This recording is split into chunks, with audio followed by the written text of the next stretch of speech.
everyone. Welcome to our next session, next webinar by Hospitality Insight. Today we have very interesting guest, and he have a very interesting topic that we would like to share today. I would like to give a little bit information about our guest today. His name is Mr. Razvi. He is L&D manager in Accor Academy regionally in Middle East, and I had been some few interaction with him personally, so I know him very well. It's my honor today to host him today with his topic related to the business acumen. Please feel free on asking the question on the chat box, which we'll be addressing while or in the end of the session. Razvi, the mic is yours. Good evening, and thanks, Nida. Thanks for inviting me on this forum of Hospitality Insights to interact with the participants over here. So a very good evening to all of you. My name is Razvi Raza, and I have been with learning and talent development for years, and it's a pleasure to interact with all of you. So as I share the screen, let me just give you a little bit of a perspective of this interaction. So the entire aspect of business acumen, what we have developed, is based on two elements. One is alignment to hospitality industry, and the second element that we have been looking at developing this has been with the current crisis with the COVID pandemic that we have, on what actions could be taken in order to really put business acumen in practice for the day. So without any further delay, I would definitely want to go ahead and start the interaction. Meanwhile, just to let all the participants know, we are very happy to answer questions during and at the end of the session. So at any point of time, if there are any kind of questions, I'll be more than happy to take them. So I have been working in the hospitality industry, and one of my hobbies has been to help people develop, and that's what I do through a forum called as Talent Talks. And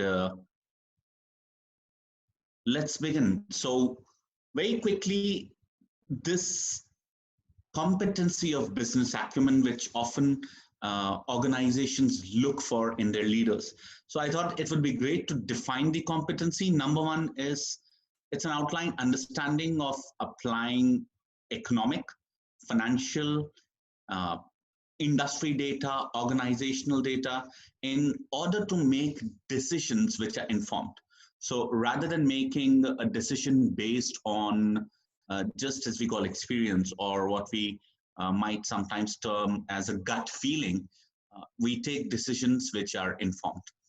Number two is to be able to interpret business indicators.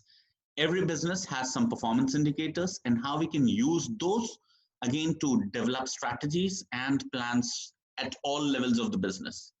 And finally, what the competency demands is using agility to adapt. And in today's times, which we call as VUCA times, the volatile, uncertain, complex, and ambiguous environment that we have, I've just added the element of year, where even these volatile times are very evolving.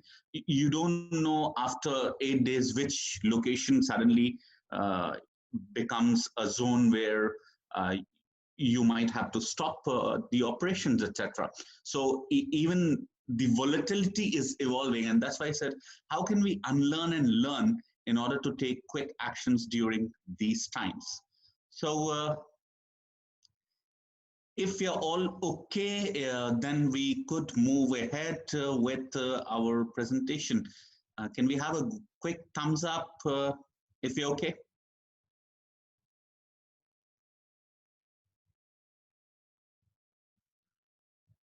Great. So Just to understand, Nolscape had done a research on business organizations, and their study gives a big alarming figure. 80% of employees, and this is across different industries that they have studied, do not have basic literacy on their business.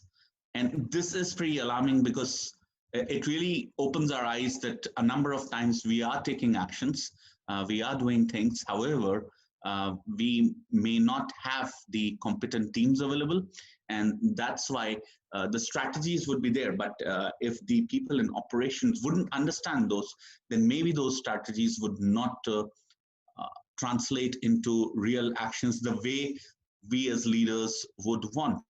So, how to develop this competency? Number one is there are these 7 quick steps. You cannot develop business acumen if you don't love numbers, because it's all about numbers. Number 2 is read reports. It might happen that I'm in a particular department, but it doesn't harm me reading reports of other departments to understand the outlined aspect of where the businesses are moving. What do these numbers mean? What do these reports mean?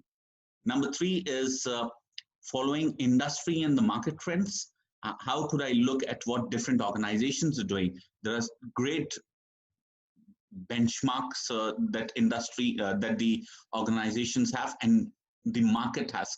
So if I could learn from others and follow them. Number 4 is, it's not just about, again, my function, what I do. It's also about different functions in an organization where I can leverage and build up on my knowledge base based on this. Another important element is that let the customers teach you their business. It's important that we understand the dynamics of small, medium, and a large enterprise, so that then I could connect those dots onto my business and my action. And finally, it's all about getting a sense of energy. When I see some reports, when I see some numbers, if I'm getting that sense of energy, that means I'm really enjoying, and I've started developing towards this competency of being having business acumen. Now, in order to strengthen it and put into practice, Nolscape suggests certain other steps, which is, number 1 is find a mentor in there. You need a mentor in order to help you guide sometimes with your actions, with sometimes your thoughts, and channelize them in the right direction. Take risks. There's nothing to stop us from taking risks. So it's okay to be confident, and we need to know that we need to fail fast. Now, this is one element in the competency which is very important, that I take risks and I fail fast rather than succeed slow and steady. As we said, times are evolving, and if I'm ready to fail, it's okay to fail fast. Learn from those mistakes and move ahead, rather than on a long period of time have this slow success. Because if I'm slow, and yes, I would succeed, but then others would move maybe 4 steps ahead of where I am. Finally, make most of your experiences, learn from those, and keep doing it. So what we will cover today in this talk is number 1, outlines of business acumen. And there we will look at the key elements of business acumen. Further, we would look out on the financial tangent, and this is where we will spend a little bit of a time in order to understand certain important elements in the financial tangent. And finally, we would look out at some food for thought, especially during these COVID times, which are really difficult as we see them. So let's quickly get on to the outlines of business acumen. In any industry, there are certain pillars which are important for us to run the business. And although there are many more pillars which might be there in the any business, but I thought these 6 would put things in the right perspective. Number 1 is financial, where is the money? Number 2 is focus on customer, the guest. Number three is if I could focus on my own people and the activities with people. Fourth is getting into operations and understanding the operational perspectives which connect finally to the business. A very important element today is your brand, and especially the digital, because everything is happening today. As we see, we are also virtually connected right now rather than face-to-face or physical connection. And finally, sustainability has taken a huge amount of importance in our business, and across the world, people do speak about sustainability and sustainable actions. So very quickly, we will try to understand if I need to develop my business acumen, what are the basic things I could do to move to a stage where I could say that I have developed the basics of business acumen, and then find a mentor in order to move ahead and develop this competency, which would help us be more successful.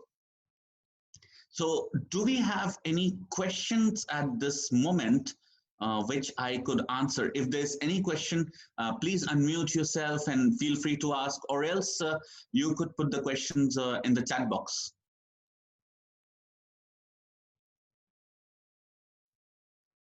Any questions at this moment?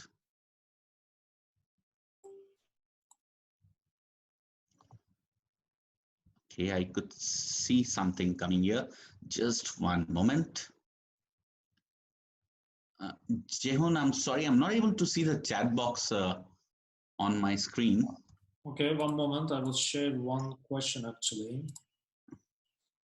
So there is a question from Bahar Hanım actually. She's asking about who should have this milestone prepared at the hotel. I didn't get it. Sorry, once more. Who should have this milestone prepared at the hotel?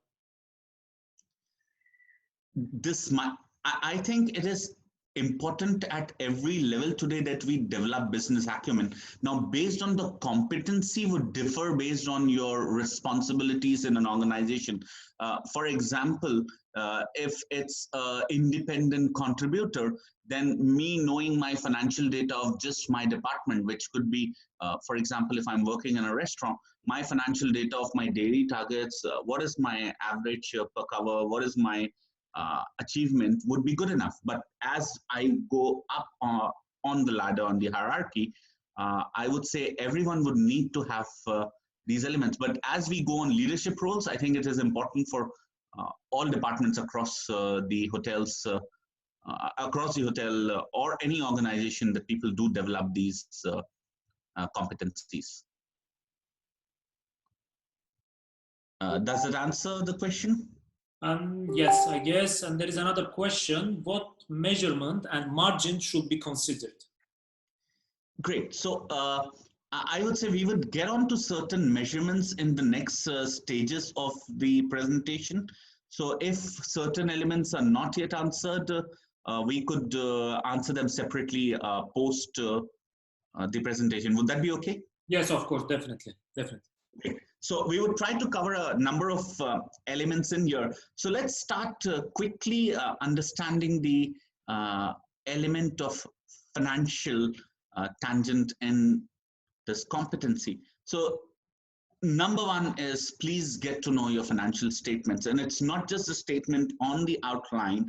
I would have to move ahead and analyze those statements. So the statement just tells me the big numbers. However, if I'm running a department, if I'm someone who's operating this department, I should know with each number, where does it come back? So loop back to the actions, so that looking at that number, I'm able to understand what were the actions, how did this number come in my financial statement, and what can I do further? So when we understand, for example, if it's a profit and loss statement and I see a particular cost, I would know where this cost comes from, not just the big number, for example, of chemicals in housekeeping, for example. I would have to know what was my consumption, connected back to the chart of accounts, connected back to the store pickups that we have done, in order to know the entire history and the entire story of this number. Number two is being able to make informed decisions through analysis. Now, each number helps me also understand where are my tactics going. Is there anything which is not working in my strategies, or are there any lacunas in the operational end where these numbers look little skewed rather than being on the target? And another important thing for every leader is we should be able to develop and monitor our budget rather than a financial expert, for example. Yes, they would be required for a deeper financial assessment and their advices and recommendations. Yet I, as a leader, should be able to monitor what's happening in my department covering the financial tangent.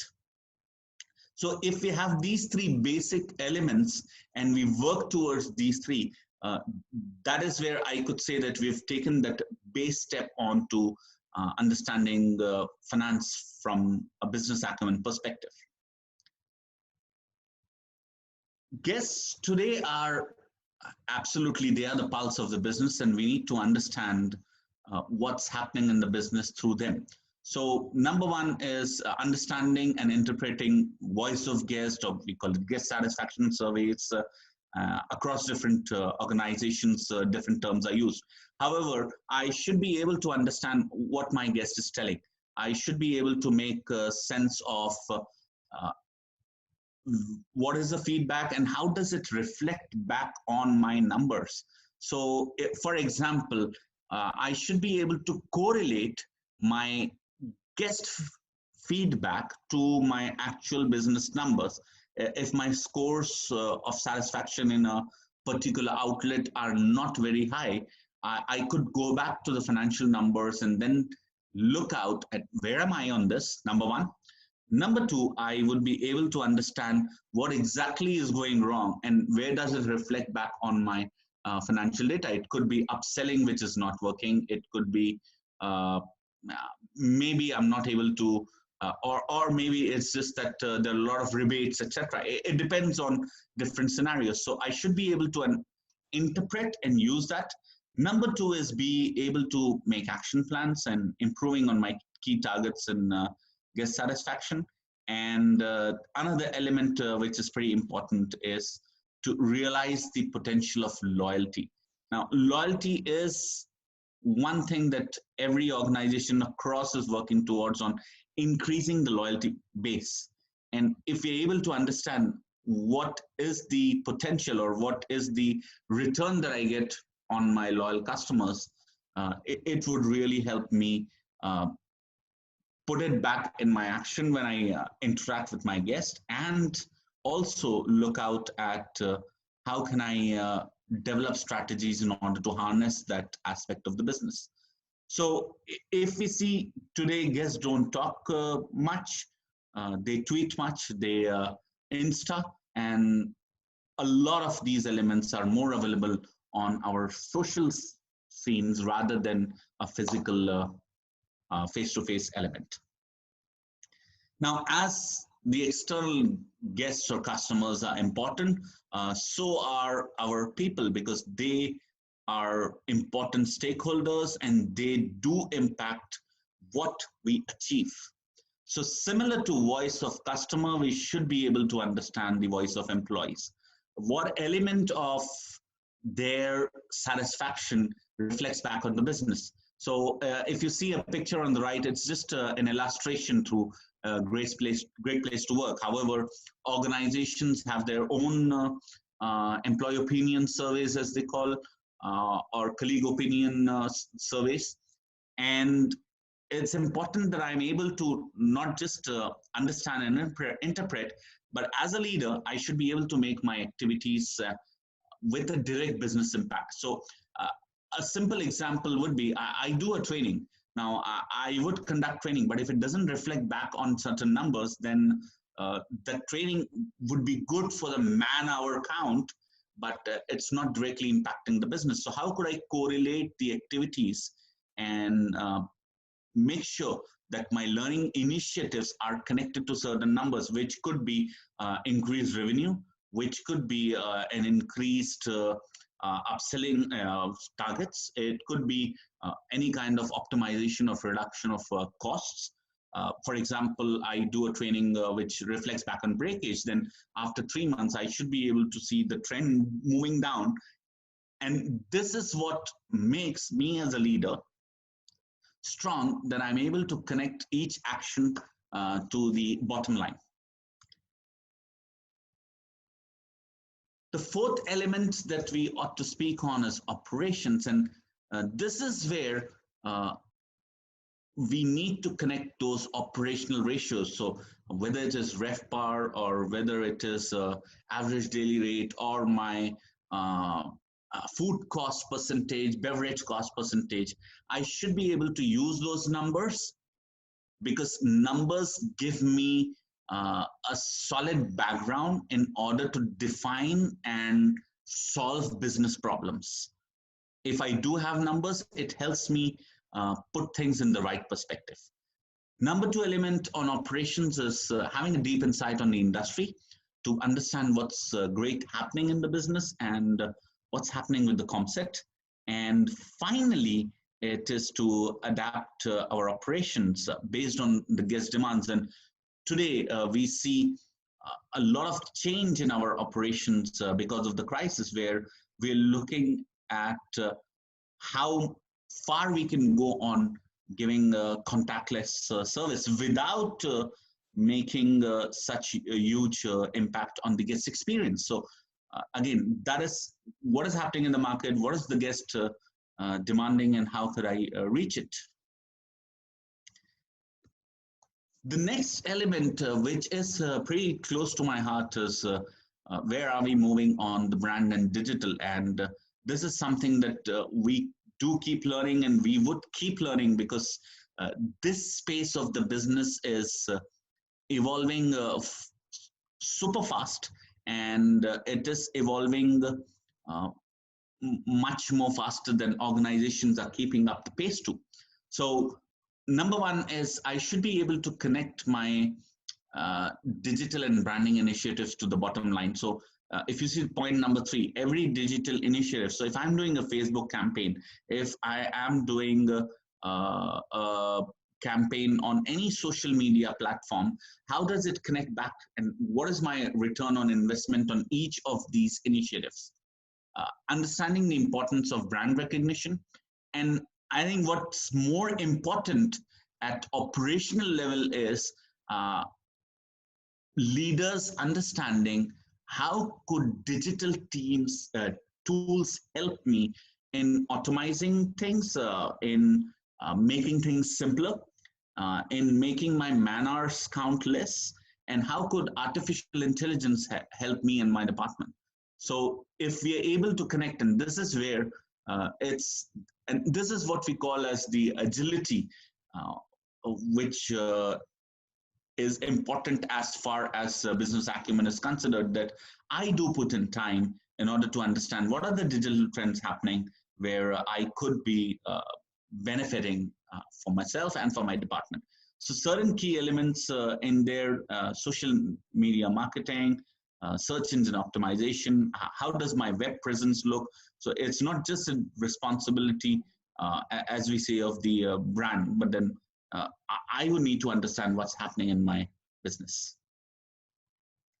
And finally, an element which has gained a lot of importance with biodiversity and global warming and the kind of awareness that people have, which is there with both customers, governments, etc., which is sustainability. So the element which is important in here is understanding the impact and planning actions to support sustainability, what small initiatives I could do and work on it, which should also make business sense for me. So it's not just that the initiative is only looking at one tangent, connecting my CSR activities, etc., to the brand image, and finally getting to understand the best practices and connecting these practices to the bottom line of where am I leading it to. And it's not just about the aspect of money, but it would be also the brand image, which might be affected because of my sustainability initiatives. So these are the outlines of these 6 elements that we wanted to share at this moment before moving on to the deeper insight into financial tangent. So if there is any question, if any of you would like to add some of your thoughts, we would be happy to listen from you. So far, I don't see any comments on the questions.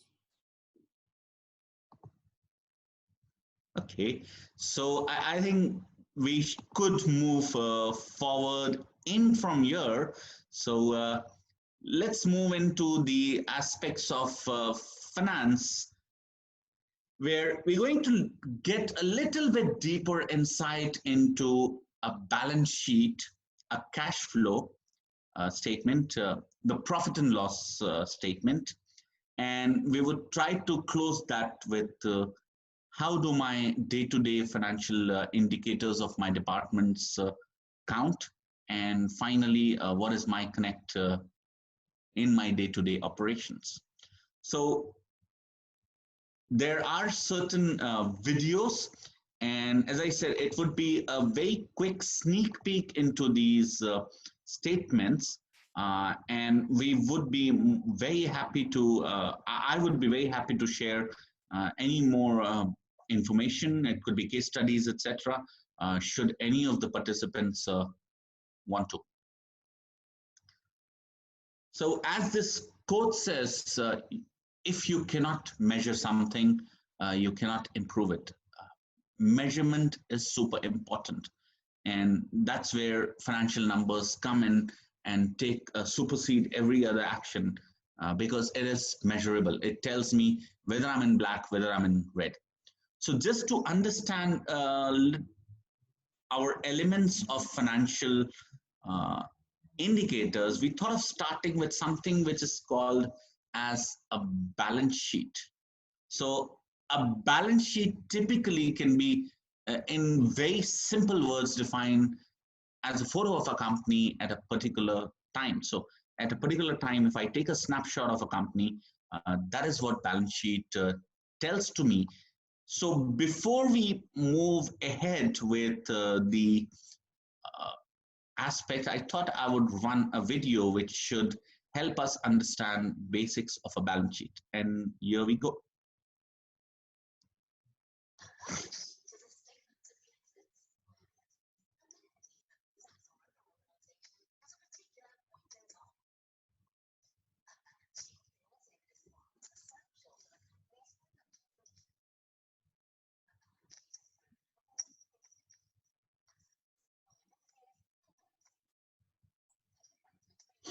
Razvi, can you please increase a little bit the voice of the Sorry, Jihan.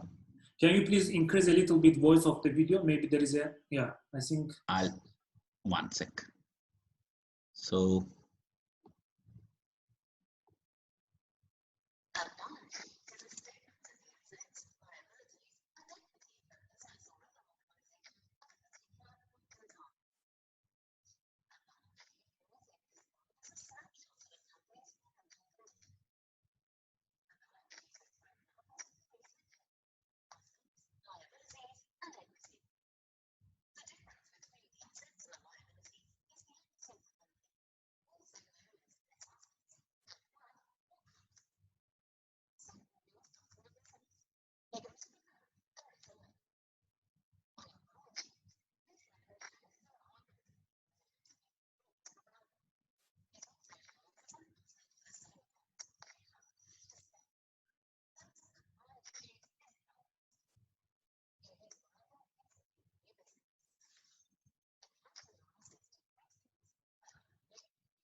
Sorry.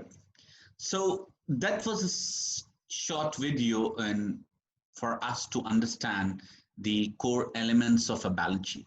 Now, something which is important for us as leaders, and I'm talking purely at a department level, is getting into inventory, because that is the important thing where I have my direct impact on.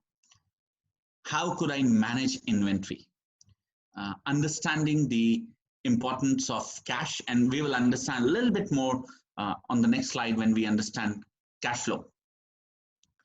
What could I understand and what actions could I take to optimize my debt to suppliers, loan payments, etc.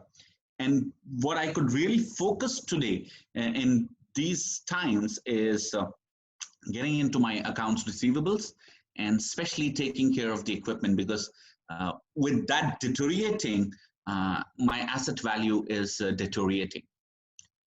On the other end, what it helps me is making internal decisions and finally reporting to the different stakeholders of the business. So let's move on to the second statement we wanted to delve a little bit deeper into, which is a cash flow statement. And as it says, show me the money and basically cash. And that is what really speaks of how much money do I finally have, because money on the books is still not there in my hands. So let's quickly understand it with a short video, and then we could move forward.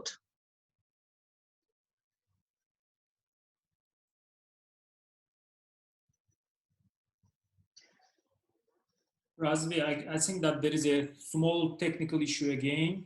We don't hear the voice as far as I see. Can you? Okay. Your voice, your volume of the your laptop is higher than what it shows.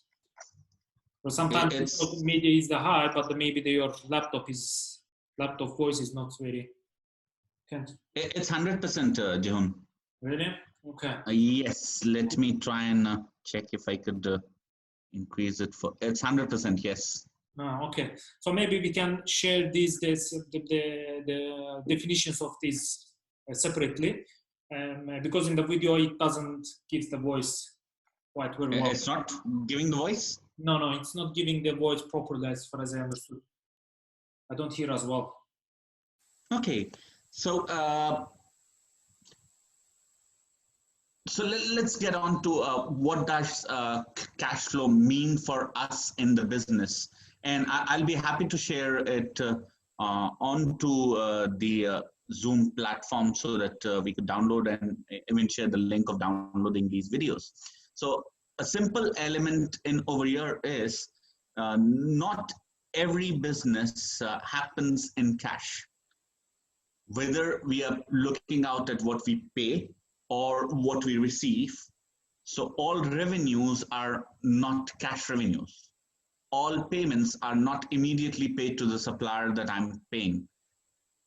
A cash flow statement would help me in understanding on my solvency of the business.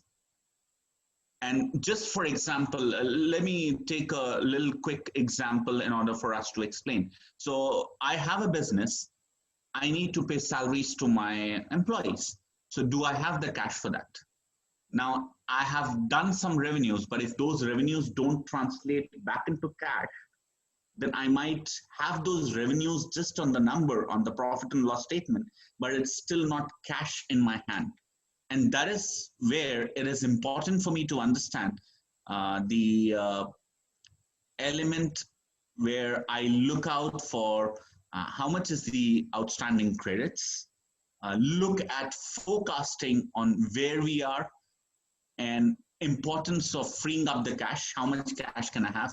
And sometimes it leads to lending from banks, etc., when there is a little bit of a cash crunch. During these times where we need to understand our role is, number one is spending.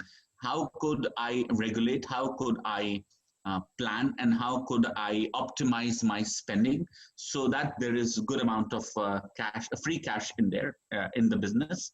And number two is how could we renegotiate with the different suppliers, because the business these days would not be great for every organization. And yes, our suppliers also need their own cash flow statements, but how could I renegotiate and look out at where my organization is moving in is a stronger direction rather than getting into insolvency. The third element is the profit and loss statement. So Jehan, I think I'll try the video and let's see if it works, or else I will share it. Is that okay? Yes, of course. Just so let's just try. Let's see if it. No, I don't hear as well. Is it audible?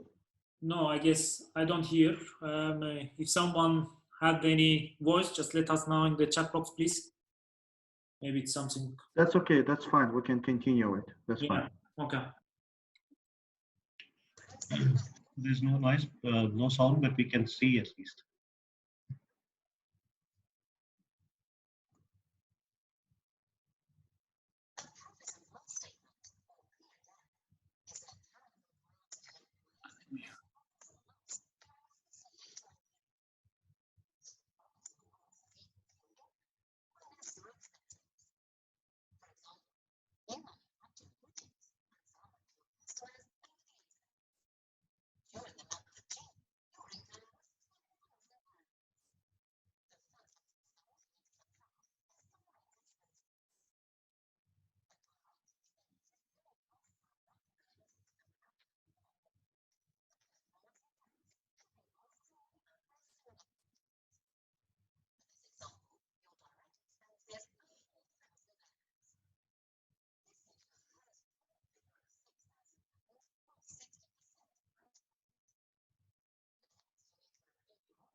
So just to go back on the basics of profit and loss statement, there is the top line, which we call as revenue. Costs are typically divided into three major blocks in our industry. Number one is cost of sales, so direct costs. For me to sell this glass of water, I purchased a bottle of water, so the cost of that bottle of water, typically what I'm selling directly. Number two is the payroll cost, which is my salaries, wages, benefits, etc., which are connected to people. And the number three cost typically comes under as other operating costs, which could be small costs like usage of stationery, etc. And when we look out at a P&L, it's basically my revenue minus the total of these three costs, which should be able to lead me to either the profit or loss if it is in red.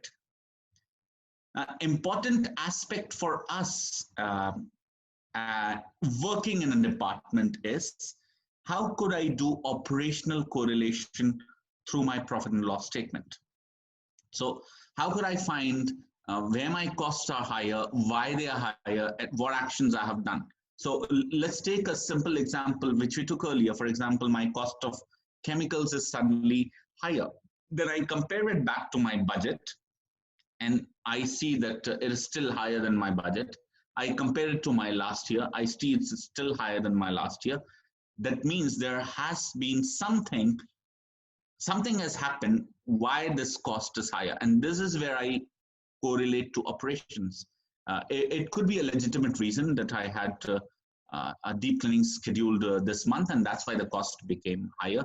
Or it could be that there was some amount of wastage of chemicals, or it could be that my teams need training on dilution of those chemicals. So I should be able to deduce to action points directly from my P&L, and as we said, this number would help me improve, and then it goes back again on the same number. The elements where we could look out today and these times is negotiation on cost of sales. So how could I look at optimizing those and reducing those costs of sales without impacting the quality? Looking out at small bits of costs, which are the operating costs. So how could I not, for example, use excessive paper, use only what is really required rather than just rolling it out as in a normal operation, as we used to say. Optimization of payroll, on how could I reduce and ensure that my business still remains solvent, and looking out at revenue opportunities through segmentation. So when we'll speak on action points, we would also try to understand the elements of revenue optimization. So some things that we could focus on is what are my actions to attain a higher number or a higher ratio of reactivity in the business, so that obviously we know that revenues are not as per the plan or the budget. So how could we do that? And digging into source of expenses, and finally comparing it to a relative period, which could be last year budget, etc. Now, all these numbers finally connect to our indicators. Getting into understanding the indicators is very important. So business indicators, there are varied indicators. On the top level for the hotel, you have your MPI, RGI, and ARI, which would help me understand where I'm doing in comparison with my competitor set. RevPAR, net revenue per available room, and RevPAR, GOP per available room, cost per occupied room are your major numbers which come up there. And then you have elements like cost of labor to sales, employee performance to sales, marketing, digital, loyalty, ROIs, and the departmental ratios which we use. So for example, in the rooms division, we would use more of the ADRs, understanding occupancy rate, double occupancy ratio, etc., to help me make operational decisions. Whereas in food and beverage, I would be going on my food cost, my beverage cost, my revenue per available seat hour, RevPAsh in a restaurant, to be able to make operational decisions, which should help me also sometimes do tactical realignments in the business to help me achieve that final number. So just to quickly wrap up on this element, as it says, what we need to understand is forecasting, how good or how as close to accurate I could get as far as my forecasting is considered. Today, calculating break-even of every small activity has become important. Understanding the accruals and deferrals of the expenses and the revenues. So sometimes we need to also understand why certain revenues are, why certain expenses are rejected or are delayed because of cash in hand, which directly reflects on my capex and opex. How could I be adept in cost management, and how could I correlate these ratios to actual numbers and the baseline is I need to know my numbers before acting. So as the quote says here, this comes from Ravi Kupchandani, who is one of my resource material who gave me some of the resource. He's a subject matter expert, and he says leaders need to be agile and also have the capacity to take punishments during challenging times. So gone are those times when everything would go good.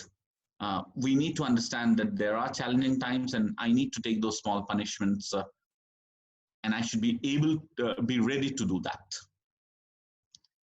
So with that, we conclude the second element of our interaction, which was on financial tangent of business acumen. I would leave the floor for a minute. If there are any questions, anyone would like to add certain value, an anecdote which you would like to add, or any questions anyone has at this moment. There is one question from Arhan.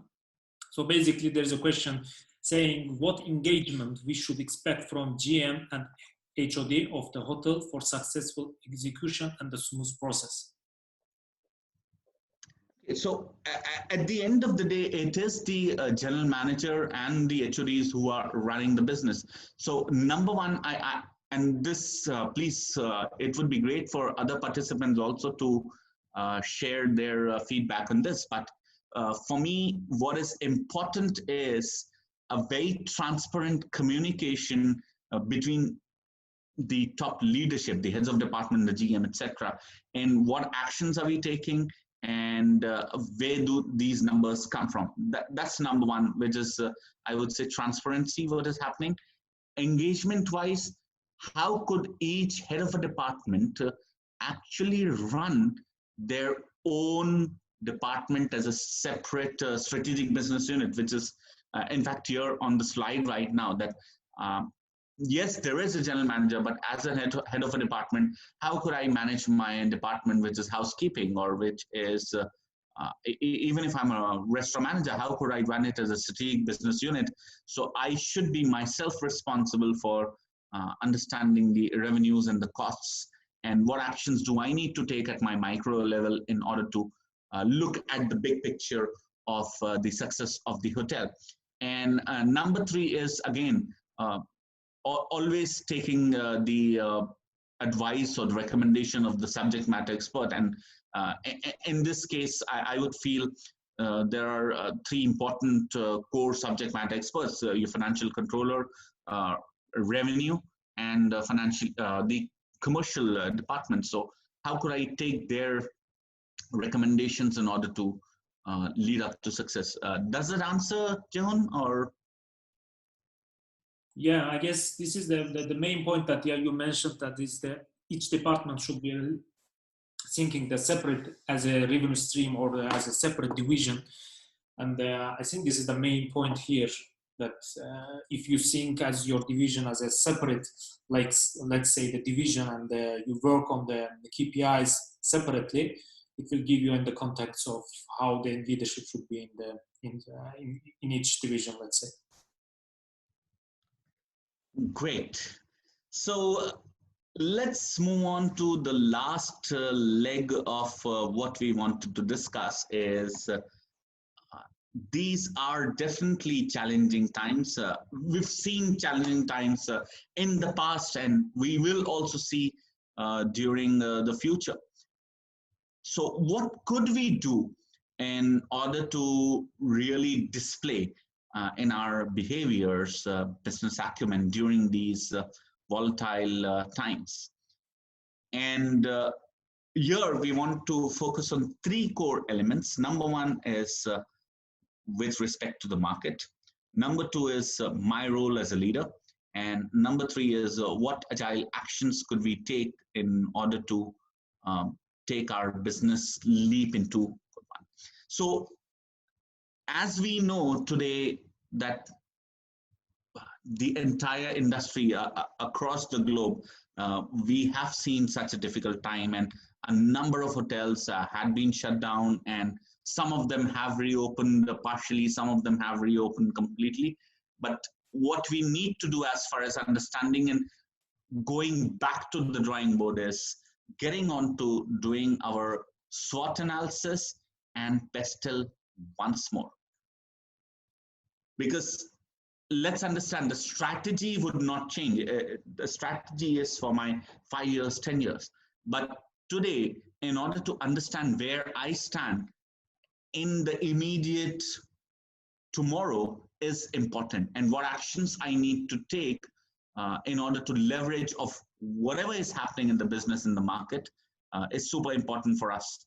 And that is why we need to go back to conducting our business SWOT and our business PESTEL in reflection of the crisis today, and then decide on actions that I would be taking. So that's the first step. And this is what, this is just a small quote which came from Fadil, who is my another subject matter expert on when we were discussing about actions during agile times like these.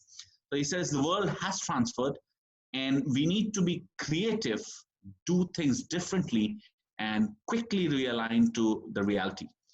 It's important that we accept what is the new reality.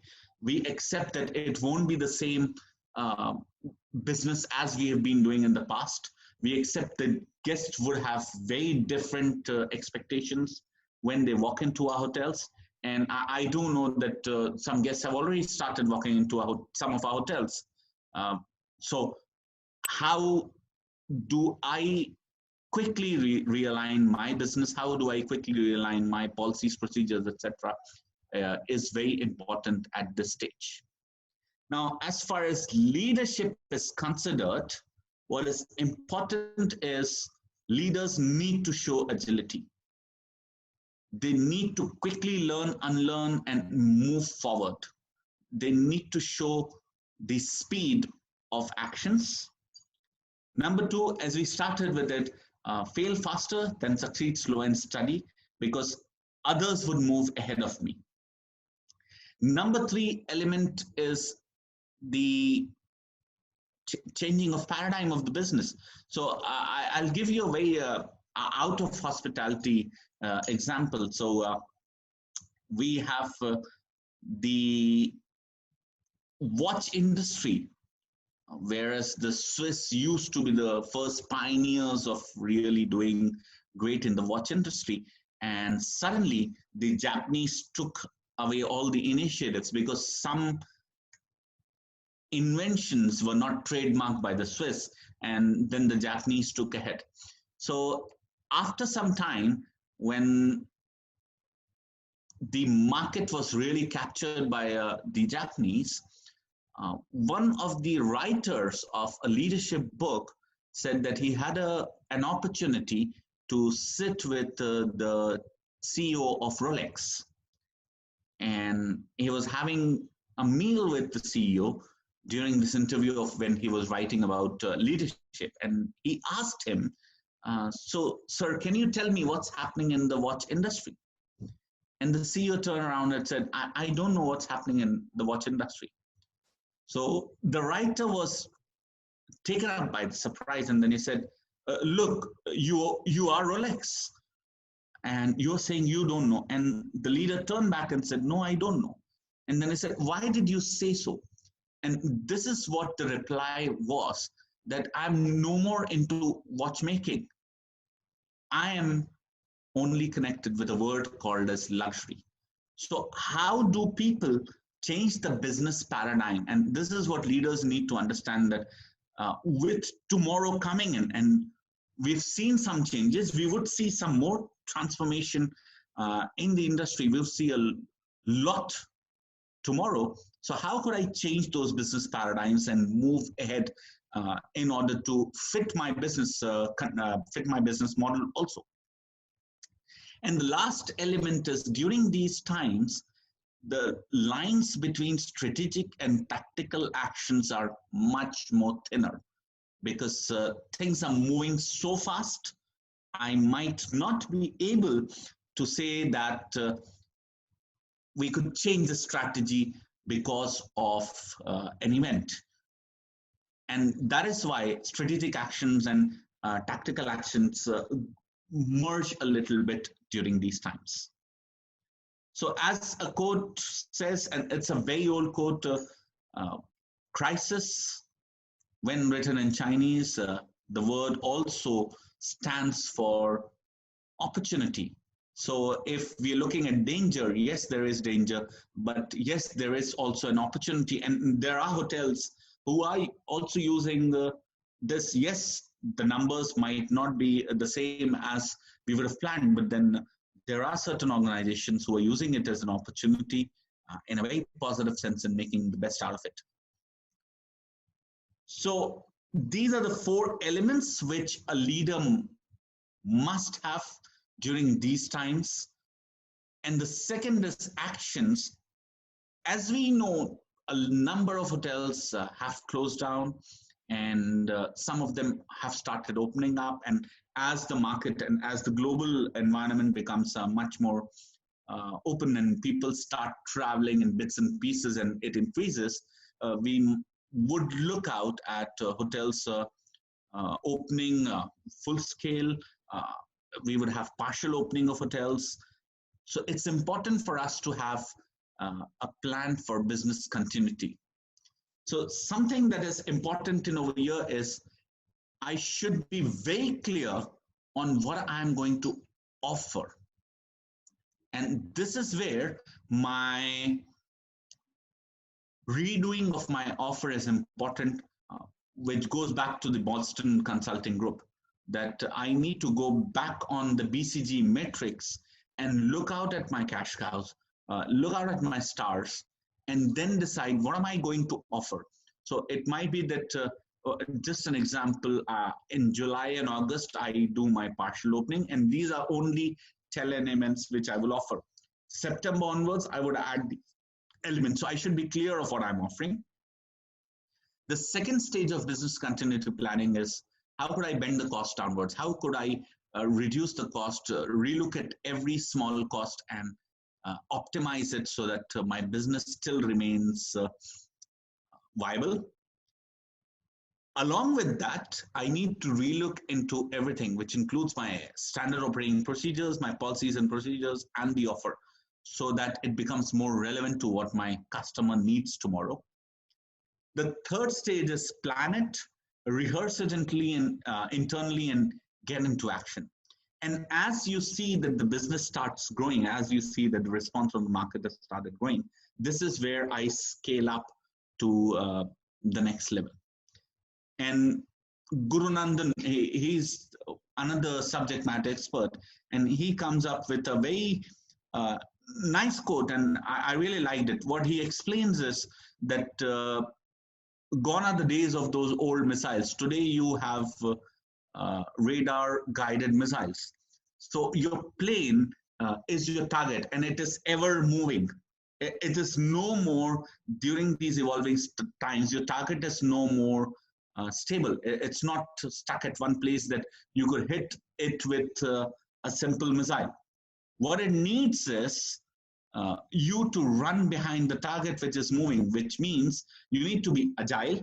We need to keep reviewing our actions in order to reach those moving targets which move by a week, by a month, and sometimes by a day, depending on how volatile the environment is in a particular geographical location today. So with that, we come to the third and last aspect, which are the actions we could take during these challenging times. So what I have done is I've tried to look out at these in 3 dimensions. What are the actions in the strategic domain? What are the actions we could take in the tactical domain? And finally, the operational domain in order to be able to handle these challenges in a little better fashion, a different fashion. And I'm sure organizations are doing much more, but these are things which would make a quick impact. So as far as the strategic actions are considered, there's a study which comes from the Cornell University, which speaks on post-COVID operations. And what it tells is you would have to reset as zero. A lot of organizations would have to say as if they are restarting from zero. It's like a pre-opening in hotels, if we call it. And then look out at visibility of where we are. Reposition yourself once the pandemic really goes on its fat end, and we hope it is fast, that you need to really look out at how you are visible in the market, what is your repositioning to your business in order to be a little bit more successful. Number two is we need to redefine the guest journey and the experience. Now, this comes from Hong Kong Polytechnic University, the hospitality division. It's a beautiful article which tells about how contactless we can go in order to redefine the guest journey, because the customer also has a very different perspective of travel today and for tomorrow, for immediate tomorrow. So if your guests are going to travel 2 months online, 3 months online, they would not expect a similar welcome. They might not expect the same way housekeeping used to be done before. They might not expect that actions are taken in the same way as it was done before the pandemic. So how could I redefine? And this is a strategic action because it would reflect back again on your operations, your policies, procedures, etc. The third element is, and this comes from Kpmg, the Kpmg based, it's a paper which came in Ireland where it speaks about asset management during crisis. And this is what is super important, that today leaders need to understand that asset deterioration would happen. So if I am shutting down, if I am closing a hotel, there are good chances that things which are not used would deteriorate. And this is where I would need to calculate the cost and the opportunities. So what works for me? It is important that if I shut down this 100-room hotel, what would be the cost of, again, when I do a restart? It's not going to close forever. So I need to be able to understand those costs. I need to be able to understand and work out on costs of maintaining those assets and upkeep of those assets, and then do the maths in order to work on how could I work better on asset management during these crises. Next element is how could I go ahead with stakeholder negotiations, which would include all kinds of stakeholders. Let it be your rentals, let it be alignments of loan repayments, let it be alignment with suppliers, etc. Creating a fund to support team. A lot of organizations, yes, we know there are lesser working hours, people are going on unpaid leave, etc. And this is where organizations need to support the team. And it's important at the end of the day for brand building. Strategic alliances with government, non-governmental organizations in different forums, again, both for branding, and the other thing is using these alliances for business opportunities, which should help me in taking certain agile actions towards the strategic dimension. So let's move on to the next element, which is what could I do in tactical elements. So the Boston Consulting Group speaks about the importance of relationship management during these difficult times. Yes, all my clients would not come back immediately. My corporate segment would not come back to me immediately. However, look out for those pseudo-active platforms in order to still strengthen those relationships. So each platform of business might not be active, each segment might not be producing today. However, what BCG tells us, go back to the drawing board, look out at those small active platforms which might be still ready to give business.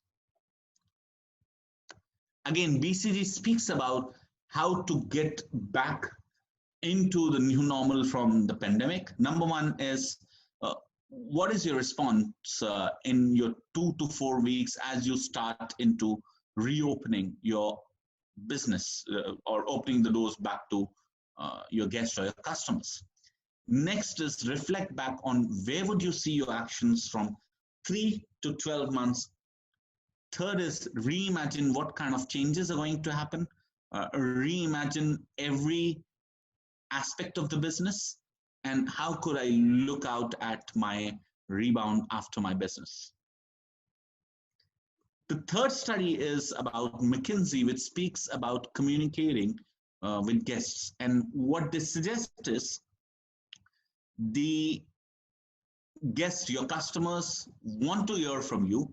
However, they do not want flashy adverts. What they want is, be clear to me, focus on candor rather than on charisma. Speak about resilience, on how our business is being resilient. What actions are we taking in order to jump back? What are we doing, and how do we, fight back, and how are we ready to welcome them back? So this is what guests are looking, which is constant communication between organization and the guest. What we could do at a tactical end is quickly do correlation and regression studies. Simple techniques, they're today available on Microsoft Excel. So if you go and do correl and regress, you would be able to find out if I'm taking a particular action, where is it impacting me on the number? So if I'm taking a particular action of maybe I remove 3 amenities from the room. So how is it impacting on my guest satisfaction?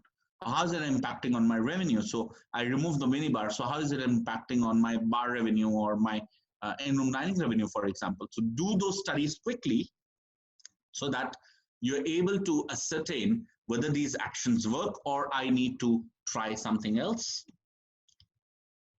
Checking on expense leakages. It's super important that today we really don't have any space for leakage on expenses, and keeping an eye. Sometimes insurance and preventive maintenance might be ignored because we're focusing on other elements, and this is where we should have an eye on those. Free up the cash and look for short-term opportunities. There would be still short-term opportunities. So it might be that, just for an example, one segment of the business is not working, but maybe I would have another segment of the business, another segment where these are the pseudo-active platforms. So embassies, for example, so if there is repatriation, if there is any kind of quarantine business, so there are some short-term opportunities with which businesses could look forward to and pounce on those in such a scarce of opportunities all around in the business. Getting creative, for example, one of the hotels started to pay now, stay later. So given the cash now, and you could stay anywhere till the year end or further. And finally, it's all about synergizing opportunities into shared opportunities. So for example, you have your own hotel in a near Geography, or it could be any other hotel. But if you're able to synergize those activities, I could use my kitchen and do all the mise en place for the 4 hotels next to me, and vice versa, so that all the kitchens are not using, number 1, people, number 2, equipment, number 3, electricity, water, etc., where it is synergized and used at one end. And this could be done in multiple levels. We could have shared concierges, we could have shared travel desks, rather than each hotel having its own different cost line on today. And we need to adapt offers to suit different segments of what each guest segment is asking for. What could we do at operational level? Now, McKinsey has come up with a study on reskilling team for distance economy and relative talent shortage. And this study tells on what could I do on my day-to-day operational end. And it might merge also a little bit on the tactical end, where number 1 is I need to quickly identify what are these new skills required which are not there in my current team in order to be ready for operations for tomorrow. So giving an example, a simple example is being able to communicate virtually, for example. This is a skill and people require it. So how could I do that? Number two is upskilling. Tailor make the learning journey rather than having a standard learning journey for all your employees. The fourth stage in here is do a quick test and iterate back on the key messages. Now, what McKinsey also says is act like a small organization. Don't think that you're a big organization, even if you're big, because you need to protect your budgets, which is the last element. Act as a small organization and take those actions which are really required for you to help your business continuity forward. See, and this is what the article came as. Safety is now the sexiest word in the travel industry. And so it's all about communicating and focusing. So it's both focusing on health and hygiene and communicating the same to our guests, teams, etc. And finally, getting into cost management, doing the ABC analysis, which should be able to help us understand where are my costs for other operating smaller costs going. Doing a VED analysis, which is essential desirable costs, which I need to keep an eye on and ensure that I make a grid and understand what could I stop, what could I have a greater control on, and which cost or which elements I might not need to control because they don't really impact big on my final bottom line. Upselling and adding value, there are still some areas that we could look out at, and there is a study which is done on food and beverage, especially on how could we still look out at our winners, etc., being upsold. Getting to deep focus of top 5 expenses, which is completely controlled by the management. And finally, operationally, compressions on menu and services, and go back to the client on expectations and offer with a relative compensation of add-on. So I'm not giving you a, for example, a Nespresso machine in your room, but anyways, I have Wi-Fi, fast Wi-Fi available. So I give that to you complimentary for this day because I am not being able to give one particular service. And this is what would also go back on to the customer satisfaction. So do we have any questions, any comments before we come to the end of this conversation? Yeah, Razvi, we have one question here by Ms. Bahar. She's asking that what kind of KPIs would you consider for the leaders when the financial targets are not the point of consideration? Well, if financial points are not in consideration, the KPIs at the end of the day should reflect back on a particular number. So if it is my KPIs and my guest satisfaction, though, so it should speak to me on guest satisfaction numbers. So it could be overall satisfaction, or if I go a little bit deeper, maybe just one department, speed of check-in, speed of checkout, and those scores, so that at least my KPIs have a particular number, rather than I try to improve my check-in experience. But if I don't have a number, then it's not quantifiable. So one is that. Number two is having numbers in people management, having numbers for operations, having numbers for cost alignment are important, which should help me in order to understand that, as we said, business acumen is just not financial. Financial, yes, is a very important element of the business. However, I would still need to look out at the other pillars of the business to show my agility towards the overall broad understanding of the business. Does that answer, Jehun, or? Yeah, that makes sense. There's a comment again, says that during the hotel closure, how to establish non-financial KPI. If I may jump in here, Razvi, if you don't mind. For sure. Everything is depend on the expectation in the end of the day, and everything the expectation they want to be needed to be actually measurable. There is nothing at this point or until things will recover, which by experts says in a year or two. It says that KPIs are no more important at this stage, because KPIs is have to be reasonable, have to be achievable, have to be competitable. So in these scenarios, especially in the pandemic situation, I don't think so. There is some sort of the financial KPIs that need to be achieved. Obviously, there are the KPIs like ADR, RevPAR, occupancy, or etc. But they shouldn't be a harsh KPIs. They have to be a logical and up to the trend KPIs. So, for example, if starting from the owner or general manager or from HOD, they cannot put the, for example, one of the reasons I will say that you have to achieve the GOP of the 40%. It's not possible. I mean, if it was possible, they would have achieved it.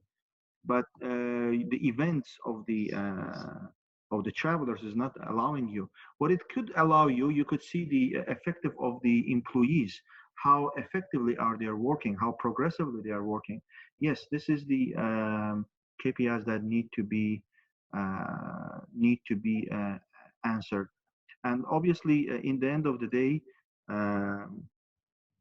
one of the reasons why KPI are available is to relate to the bonuses in the end of the day. Again, I'm not against the bonus. However, the setting KPIs itself have to be logical, trend up to the current situation. Thank you. Great. So just to add upon what Jehun said, thanks Jehun for that. So I was in one of the virtual sessions also for a global HR forum, where this question was asked that, and especially it was asked for sales team, that if you don't have sales activity, what kind of KPIs are added? And this is where some of the experts came back with very relevant aspects. Number one is we look at performance, but also at this particular point of time, I should also look at efforts. What kind of efforts are going in by this person? Yes, I cannot get the number today because obviously there's no sales activity or commercial activity happening. Number two is we could look out at other non-financial KPIs which are my learning. Today, this is one of the best times to put in little time on learning for self and learning for your team. And not everything is connected to spending while we're learning. There are multiple forums where learning opportunities are available without any kind of an investment. Other KPIs which could be defined on is how am I getting prepared? So being ready with your business continuity planning, being ready with your SOPs on when you open, on whether you have really reopened successfully, I should say, post the pandemic. So there would be a variety of aspects which we could look out, which may not be directly financial, but it could be, still impacting the business.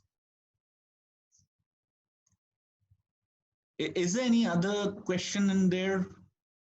Yeah, one of the questions from our Facebook channel from Elmo Fritz, if I pronounce it well. It's the question is, how you see the impact on the digital marketing at this critical period on the revenue, on F&B as well, change of mindset on menus on paper and the replacement by the apps and the QR codes. Okay, great. So number one is one of my subject matter experts, and I'll the next slide itself, I'll be speaking about those subject matter experts to thank them for their inputs, where we were speaking about what are we going to do towards digital market, especially in this critical period. And one of the advices was reduce those expenses as far as search engine marketing is done.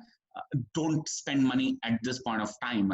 You could look out at more of optimization, which can be done internally without spending money on any of these campaigns. But just to answer the question, how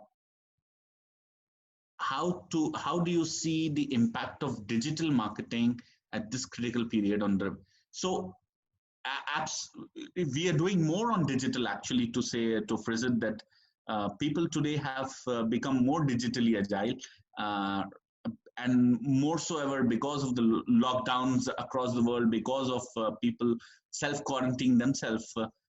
We've become more used to using our mobiles rather than even today meeting and calling up people. So I think the mindset is changing, and we might need to be ready with the similar kind of experience when a guest walks into my restaurant, and this is where I would say not contactless, but as much as forward as we can go on giving services which are lesser and lesser as far as the physical contact with your customer is considered.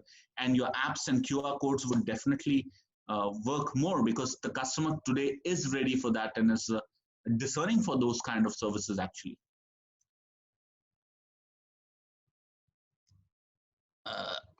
Is that good over here? Yeah, perfect. I hope it answers to Frizit Ende. Great. So just before me saying thank you, I thought of thanking people who help with their expert views as far as the times are considered. So I would like to thank Ravi, who's a GM in Indonesia, and he's been an expert with leadership and strategy. With Gurunandan Savnal, he runs his own consulting under People's Consulting, and he's a consultant on finance, risk, and business continuity with a number of organizations around the globe. And finally, Fadil, who's a GM in Saudi Arabia, whose expertise is leadership and customer experiences, which helped in understanding certain elements, especially of what actions are being taken in the challenging times. So I would really like to thank everyone in here on Zoom and also on Facebook Live who are there for your time. And I would be very happy to interact more, where we could share more ideas. And if there's anything which requires more detailing, I'm available on LinkedIn, and I'll be more than happy to share any kind of related content or material to support these studies which have been discussed.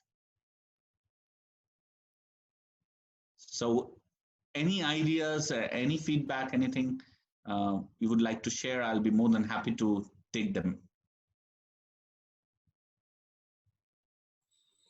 I think it is the last comments that came from the Facebook as well. Thank you very much, Razvi. It was really brilliant, let's say, to discuss with you over the topics, and I think that was really much enlightening in this period of time to understand the current situations and the upcoming, let's say, period, what we need to take in actions.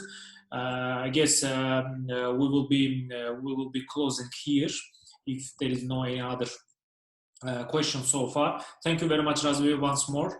Hopefully we will meet in our next webinar next week. We will be posting the poster after the meeting as well, and the recording will be available as well. So we will be posting the recording on social media channels, so you can have a look on the recordings. Thank you very much. Thank you very much, everyone. Thank you. Thank you very much, everyone. Thank you. Thank you.